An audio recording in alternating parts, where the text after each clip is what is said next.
أهلا بكم في هذه المداخلة اللي غنسلطوا فيها الضوء على تقرير نشره موقع ميدل إيست آي البريطاني.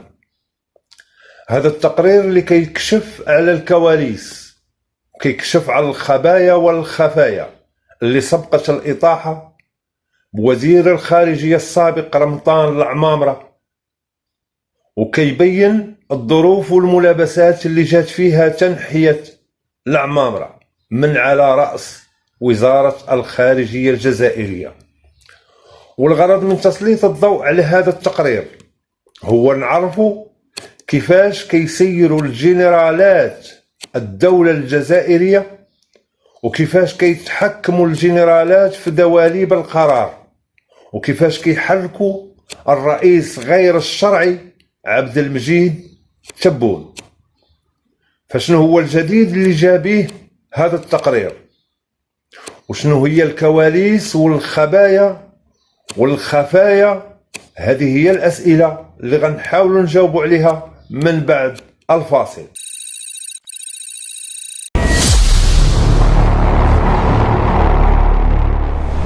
قبل 3 أيام من التعديل الحكومي اللي جراه عبد المجيد تبون، انشر موقع i24 نيوز مقالا تحدث فيه عن قرب إعلان عبد المجيد تبون على تعديل حكومي جديد. تعديل حكومي جديد غادي ينحي العمامرة عن وزارة الخارجية من بعد عام و8 أشهر على تعيينه في هذا المنصب.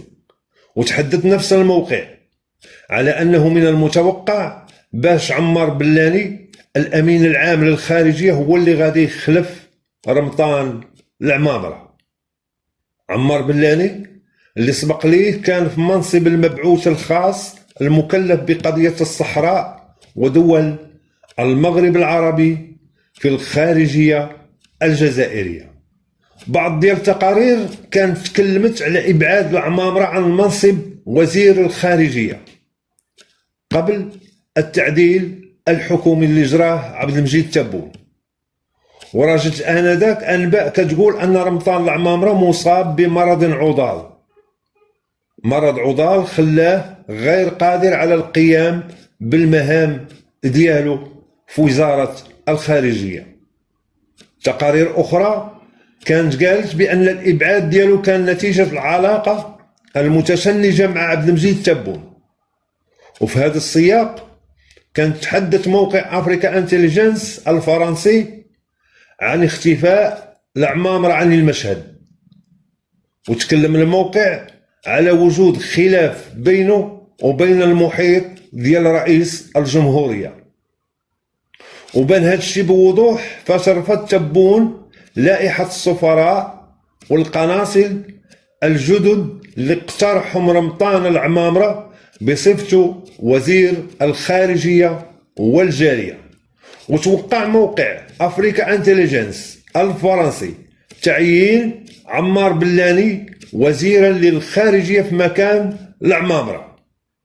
وقال هذا الموقع أن بلاني غادي يرجع يطلق تصريحاته المعادية للمغرب اللي كان دشنها خلال اللقاء اللي جمعوا بسفير الاتحاد الأوروبي في الجزائر، وهي تصريحات اللي وصف فيها تحركات الرباط بالإجراءات الأحادية، ووصفها بالمناورات المفضوحة.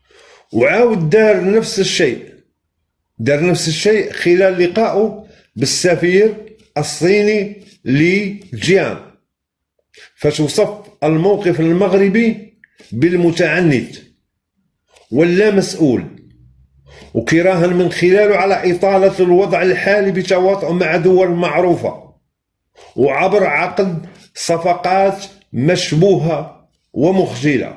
وكانت تقارير أخرى تكلمت على أن قرب العمامرة من أجهزة الاستخبارات أصبح كيقلق جنرالات الجيش. وبحسب موقع أفريكا انتليجنس فالعمامرة ما بقاش كيخبي رغبته في رئاسة الجزائر، وبينها وقال أن اتصالات هاتفية جرات بين رمضان العمامرة وشخصيات من الدائرة الأولى للرئيس الفرنسي إيمانويل ماكرون اللي كتربطوا برمضان العمامرة علاقات ودية للغاية حسب الموقع. هذه الاتصالات وصلت لعبد المجيد تبون اللي قرر يتغدى بالعمامرة قبل ما يتعشى به هو. هذه التقارير كاملة اللي ذكرنا شيء، والتقرير الأخير اللي نشر موقع ميدل إيست آي البريطاني شيء آخر تماما، نظرا لأنه جاب معطيات جديدة بخصوص الأسباب والدوافع الحقيقية اللي دفعت تبون لتنحية العمامرة. فشنو هي هذه الأسباب والدوافع اللي خلات عبد المجيد تبون يقرر تنحية العمامرة، وشنو هي الملابسات والكواليس؟ هادشي اللي غنعرفوه من بعد الفاصل. بقاو معنا.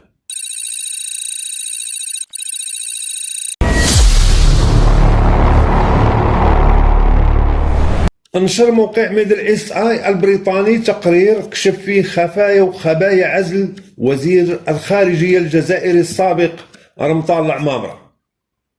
العمامرة اللي تعرض للتهميش من الرئيس عبد المجيد تبون بأشهر قبل العزل.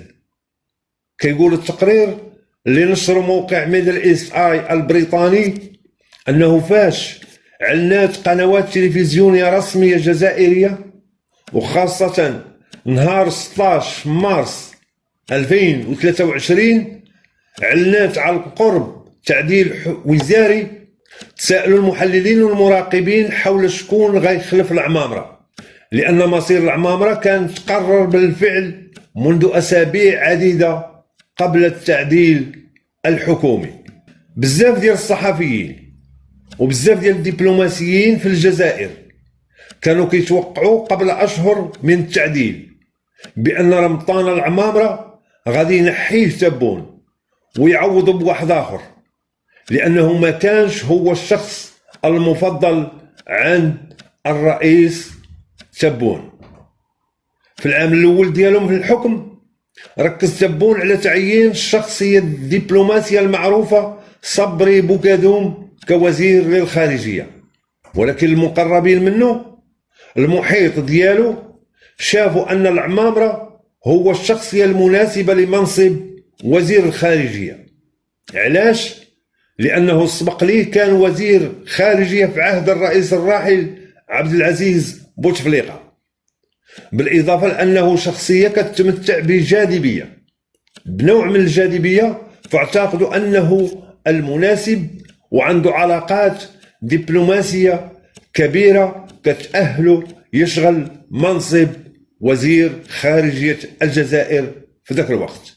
وكشف تقرير موقع ميدل إيست آي البريطاني أن أصوات معارضة كانت بدات كتهضر من بعد تعيين العمامرة بأشهر بأنه عنده طموحات رئاسية بانت مزيان في مرحلة ما بعد إجبار بوتفليقة على التنحي عن السلطة بعد الحراك الشعبي سنة 2019. فعلاش ما تمش عزل العمامرة مباشرة؟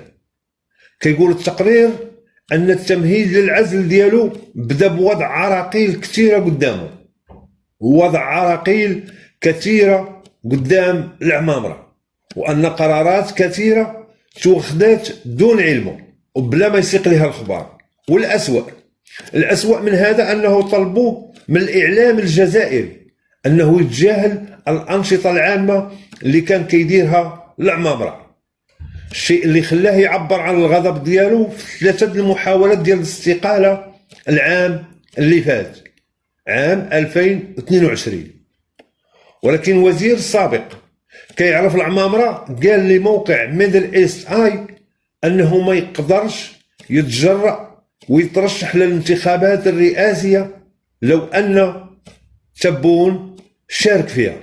ترفضوا الاستقالات 3 اللي قدمها العمامرة، وعاود بدا يبان من بعد غياب لأسابيع في جولات إفريقية وجولات عربية، ودامت لعبة القط والفأر ما بين وزير الخارجية السابق رمطان العمامرة وحاشية الرئيس عبد المجيد تبون أشهر عديدة، إلا أن الأحداث صارت في شهر فبراير.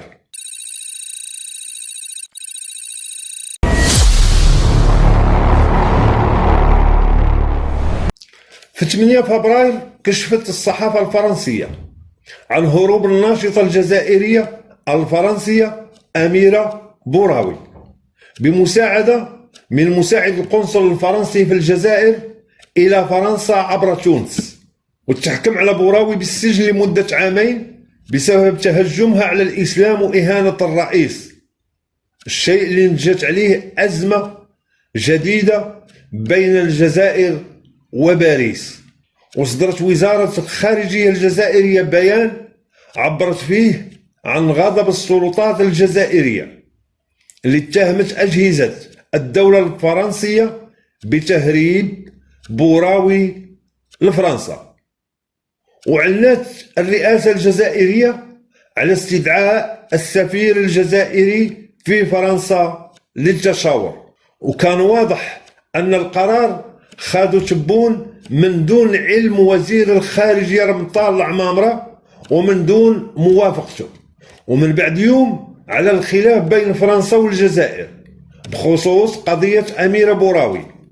أعلن الإعلام الجزائري على تعديلات دبلوماسية قادمة غتشمل عدد من السفراء والقناصل في كثير من الدول، وبان بالملموس بأن العمامرة تهمش في العملية. وأكد الموقع أن العمامرة سبق ليه قدم لائحة من السفراء والقناصل ولكن ترفضات وبدلوها بلائحة أخرى. مصادر أخرى ذكرت أنه كاين سبب آخر وراء تنحية العمامرة، وكيتعلق بقرار الرئيس تبون تخصيص ميزانية $1 مليار للوكالة الجزائرية للتعاون الدولي من أجل التضامن والتنمية اللي تابعة مباشرة للرئيس تبون، وكان الغرض منها كيف ما عرفنا تمويل مشاريع في دول وسط إفريقيا بهدف استمالة الدول المستهدفة وإرشائها باش تاخذ موقف من نزاع الصحراء يكون لصالح النظام العسكري في الجزائر.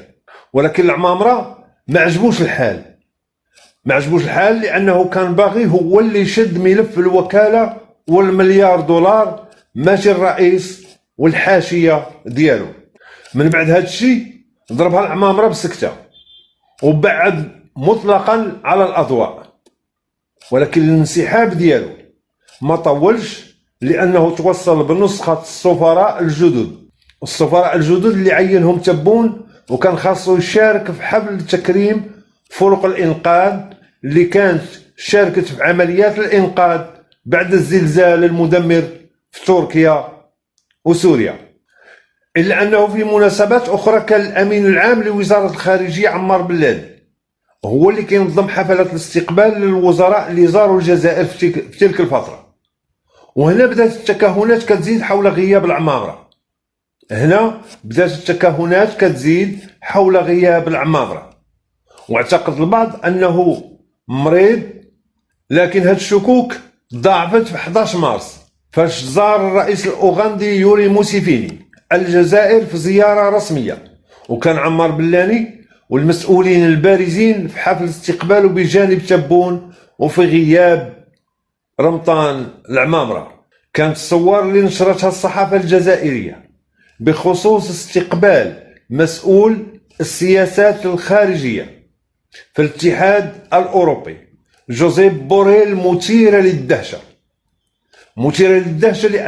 لأن اللي استقبل بوريل في المطار هو مسؤول بارز في وزارة الخارجية وماشي رمطان العمامرة. كل هذه الأشياء دفعت الناس وخلت الناس يتساءلوا حول مصير العمامرة في وزارة الخارجية الجزائرية، ودفعتهم يتوقعوا أن خروجه من الوزارة أصبح مسألة وقت فقط. وبدأت الأسئلة كتطرح حول وقتاش غيخرج رمطان العمامرة وشكون غيولي في بلاصة رمطان العمامرة. ولكن تبون ما عينش عمار بلاني كيف ما كان كيتوقع الجميع. تم تعيين أحمد عطاف في منصب وزير للخارجية مكان رمطان العمامرة، وبان أن العسكر في الجزائر بغى يبدل استراتيجيته ربما من خلال هذا التبديل، من خلال هذا التغيير، خصوصا وأن أحمد عطاف معروف برجل التسويات، رجل التسويات، دبلوماسي تقليدي كيبعد على الخلافات وناوي يدبر ملفات الخارجية الجزائرية في هدوء وبعيدا عن ضجيج الإعلام والمناكفات واعطيني نعطيك، خصوصا في ملف النزاع حول الصحراء المغربية اللي كتعتبره أو اللي كيتعتبر القضية الأولى بالنسبة للطعمة الحاكمة في الجزائر. أما ربطان العمامرة فالبعض كيتوقع عليه مستقبل واعد، ولكن البعض الآخر كيقول أن ساعة سالات وأن الجنرالات كتبوا شهادة وفاة مسيرة العمامرة في الحياة الدبلوماسية الجزائرية. إلى اللقاء.